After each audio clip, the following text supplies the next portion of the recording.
emulsion? The dam was built pre-emulsion. Wow, it's that old. There's hardly anything left that's that old. There are still a few things.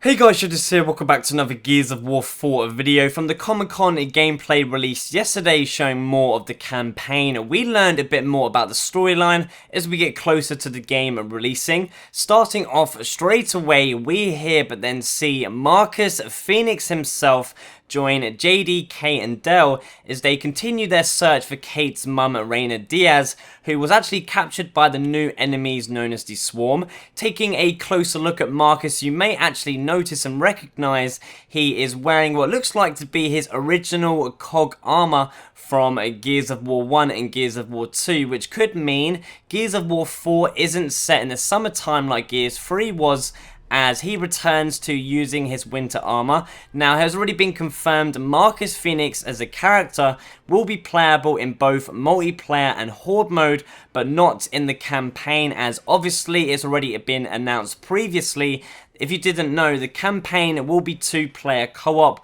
Player 1 is JD Fenix, while Player 2 has the option and the choice of either playing as Kate Diaz or Del Walker as Player 2.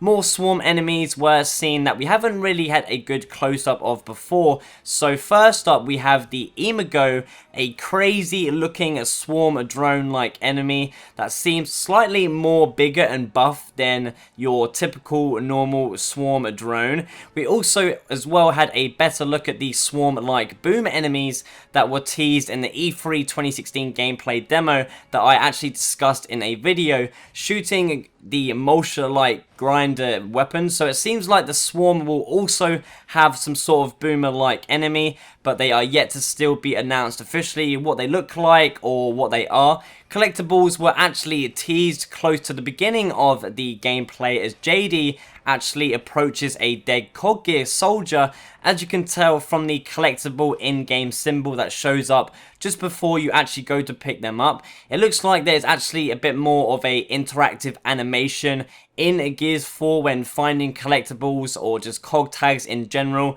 compared to the previous games. A new Nash execution was actually shown off as well, showing the improvements to the execution since the multiplayer beta back in April, adding in slightly more detail to them, so they aren't exactly like they were in the previous games, with the Nash update execution being a stamping on the downed enemy's leg, then obviously golf swinging their head into oblivion.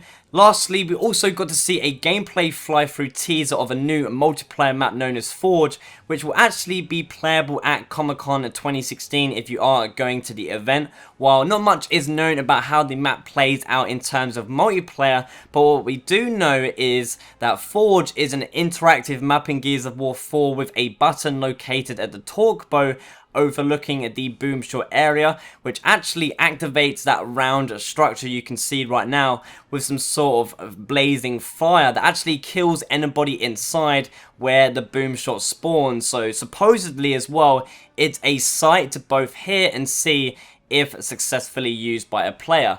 Being Comic-Con 2016, there is of course going to be a lot more Gears of War 4 videos on the way, so make sure to give this video a thumbs up and share it if you enjoyed it. Subscribe if you aren't already. Thanks for watching, and as always, I shall see you in the next one.